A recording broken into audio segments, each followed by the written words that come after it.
Hello बच्चों, आज हम पढ़ने जा रहे हैं चैप्टर नंबर 1 इंग्लिश का। चैप्टर नंबर 1 का जो नेम है, टाइटल है, वो है आई वंडर। आई मतलब मैं, वंडर यानी आश्चर्य होना। तो आप इसकी वर्ड मीनिंग भी लिखते जाएंगे साथ साथ।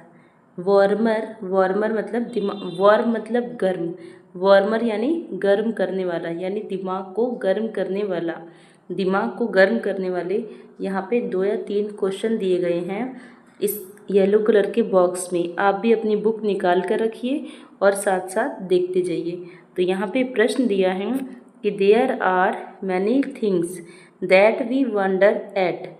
ऐसी बहुत सारी चीज़ें होती हैं। मैनी यानी बहुत सारी, थिंग्स यानी चीज़ें, दैट वी जिस पर हम, वंडर यानी आश्चर्य करते हैं, टेल यानी बताना, योर क्लास सम सच, सच यानी ऐसी, सच यानी ऐसी, things that you have often wondered at. ऐसी ही चीज़ों के बारे में आपको अपनी क्लास में बताना है जिस पर आपको अक्सर आश्चर्य होता है। आगे बढ़ते हैं। I wonder why the grass, grass का मतलब होता है घास। तो घास जो होती है खेतों वगैरह में, उसको ही कहते हैं ग्रास। वाई यानी क्यों। तो I wonder why the grass is green. तो मुझे आश्चर्य है कि घास जो है वो ग्रीन क्यों है, हरी क्यों है। And why the wind is never seen. Why मतलब क्यों, एंड विंड का मतलब होता है हवा। नेवर यानी कभी नहीं, सीन यानी देख सकते। तो हम हवा को कभी क्यों नहीं देख सकते। हु यानी कौन, टॉट यानी सिखाता है, मतलब सिखाया। Who taught the birds, birds यानी पक्षी, टू बिल्ड, बिल्ड यानी बनाना, आ नेक्स्ट यानी घोंसला। तो किसने पक्षियों को घोंसला बनाना सिखाया। And told the trees to take rest, rest यानी आराम, टेक यानी लेना या करना, ट्रीज यानी पेड़, टोल्ड यानी कहा, किसने पेड़ों को आराम करने के लिए कहा। इन सब चीज़ों पर एक बच्चा है इस पोयम में जिसको आश्चर्य हो रहा है। आगे बढ़ते हैं। व्हेन यानी जब, जो चांद है, मून यानी चांद, क्वाइट यानी पूरा, गोल, राउंड यानी गोल। तो oh when the moon is not quite round, where यानी कहाँ, कैन द मिसिंग, मिसिंग यानी गायब, जो गायब है, बिट यानी टुकड़ा, बी फाउंड, फाउंड यानी पाना। तो जो टुकड़ा गायब हो चुका है, जब चांद पूरा नहीं निकलता है तो उसका जो टुकड़ा आधा है वो हमें कहाँ मिल सकता है। ऐसे सवाल बच्चे के मन में आ रहे हैं। आगे बढ़ते हैं। Who lights the stars. Who यानी कौन, लाइट्स यानी जलाना, द स्टार्स यानी जो तारे आसमान में होते हैं। तो कह रहे हैं कि जो आसमान में तारे होते हैं उन्हें कौन जलाता है। व्हेन दे ब्लो आउट, जब वो चमकते हैं तो।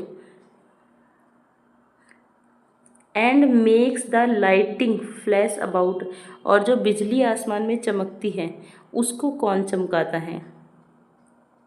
हु पेंट्स द रेनबो, और जो रेनबो आसमान में निकलता है, रेनबो यानी इंद्रधनुष, उसको कौन कलर करता है, उसको कौन पेंट करता है। स्काई यानी आसमान। रेनबो का जो होता है वो 7 कलर में होता है। तो 7 कलर जो होते हैं वो कौन उसमें कलर करता है, कैसे वो 7 कलर का हो जाता है। यही सब क्वेश्चन बच्चे के दिमाग में आ रहे हैं।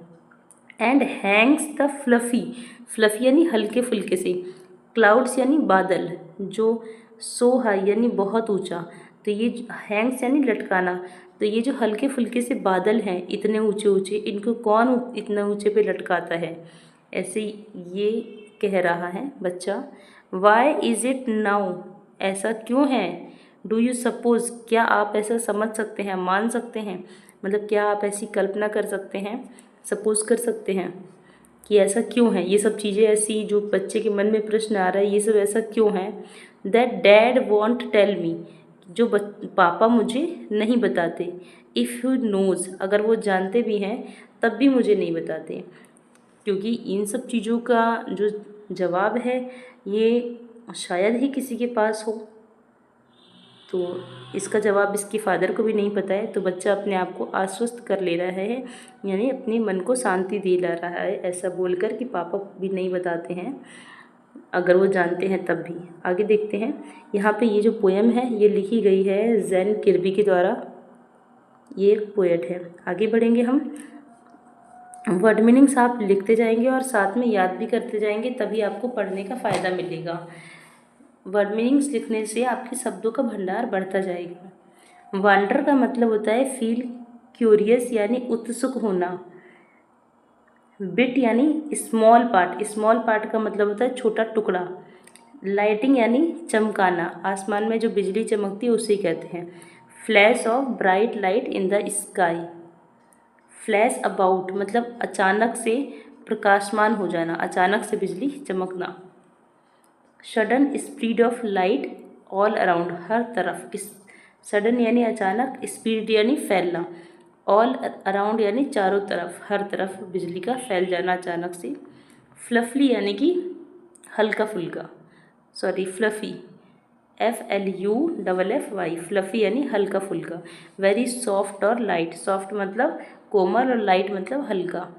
आगे बढ़ते हैं, कह रहे हैं क्वेश्चन आंसर दिए यहाँ पे जिनका जवाब हमें मुंह से बताना है।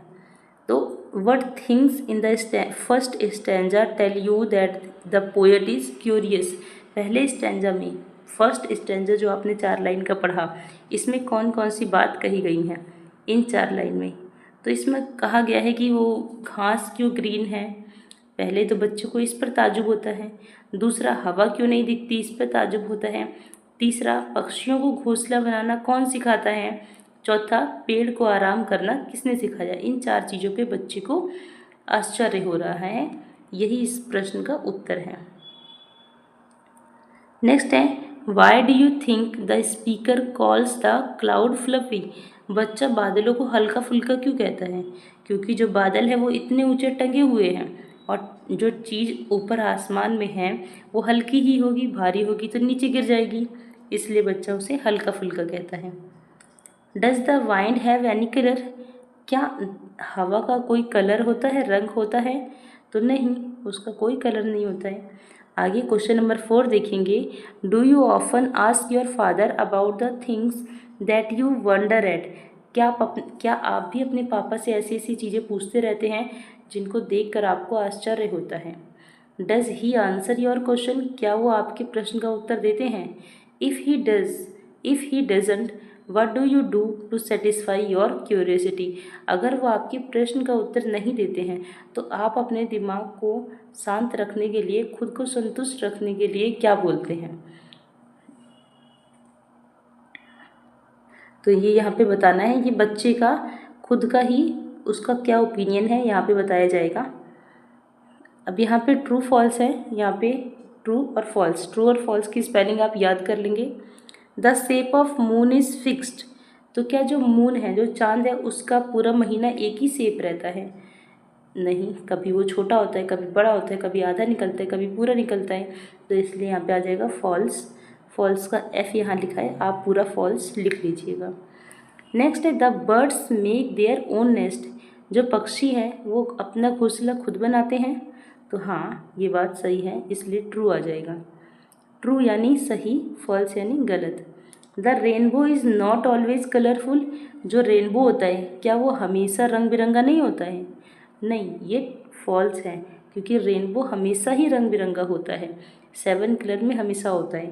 तो यहाँ पे कहा जा रहा है कि नहीं होता है, तो यहाँ पे फॉल्स आ जाएगा। नेक्स्ट है, the stars do not give light, जो स्टार्स हैं, जो तारे हैं, उनमें लाइट नहीं होती है, उनमें रोशनी नहीं होती है, तो यहाँ पे फॉल्स आ जाएगा, होती है, चमकते हैं तारे तभी हमें दिखते हैं। आगे बढ़ेंगे हम, थिंक एंड राइट में हमें यहाँ पे सोचना है। रेन बीच में लिखा हुआ है, रेन से संबंधित जो जो चीज़ें होती हैं उन सभी को यहाँ पे एक एक बॉक्स में लिखना है सर्कल में। जैसे क्लाउड, रेन के नाम से क्लाउड यानी बादल याद आता है। पोंड, तालाब याद आता है। वाटर, पानी। सी और हेल, HAIL, हेल। तो ये सारी चीज़ें जो हैं ये बादल से मतलब रेन यानी वर्षा से संबंधित हैं। आगे हम प्रश्न उत्तर पर आते हैं। Make a list of things that the poet is curious to know about. हमें वो सारी चीज़ें बतानी है यहाँ पर जिस जिस चीज़ को देखकर इस बच्चे को आश्चर्य हो रहा था, उन सब की यहाँ पे नाम लिखने हैं, लिस्ट बनानी है उसकी। अगला क्वेश्चन है प्रश्न number 2। Who do you think is the I in the poet, a child और एन एडल्ट। यहाँ पर इस पोएम में आई कौन है, एक बच्चा है या फिर एक बड़ा आदमी है। तो एक बच्चा है, जो आई है, जो मैं जिसको आश्चर्य हो रहा है वो एक बच्चा है। Give reason for your answer. अगर वो बच्चा है तो क्यों है, उसका कारण बताना है, क्योंकि बच्चे ही ऐसी चीज़ें सोचते हैं। What opinion do you form about the speaker. आपके दिमाग में जो स्पीकर हैं, जो पोएट हैं, उसके बारे में क्या क्या ख्याल आ रहे हैं, क्या ओपिनियन आ रहा है, वो यहाँ पे बताना है। नेक्स्ट है what does the question in the end suggest about the speakers attitude towards his dad. अब लास्ट में जो लाइन लिखी हुई थी उसमें जो बच्चा था वो अपने फादर के बारे में क्या क्वेश्चन करता है। तो यहाँ पे ये जो देखिए, यहाँ पे जो एक लाइन लिखी हुई है यही इसका आंसर है।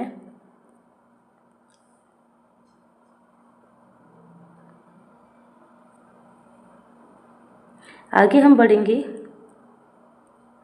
ये C13 में फिलअप्स दिया हुआ है, यहाँ पे हमें इसे फिल करना है। यहाँ पे येलो कलर का बॉक्स दिया है जिसमें हमें हेल्प बॉक्स दे रखा है, यहीं से देख के हमें फिल करना है। पहला है the government is ready to dash polio. Government जो है वो पोलियो को हटा देना चाहती है। तो जब हम हटा देना चाहते हैं किसी चीज़ को तो उसका मतलब होता है वाइप आउट। वाइप आउट का मतलब होता है टू रिमूव, यानी हटा देना, रिमूव कर देना, रिमूव यानी हटाना। ही dash for Calcutta with his father. वह अपने पापा के साथ कलकत्ता जा रहा है। तो जब कलकत्ता जा रहा है तो एक जर्नी यानी यात्रा, बिगिन यानी शुरू करना, तो एक यात्रा शुरू कर रहा है।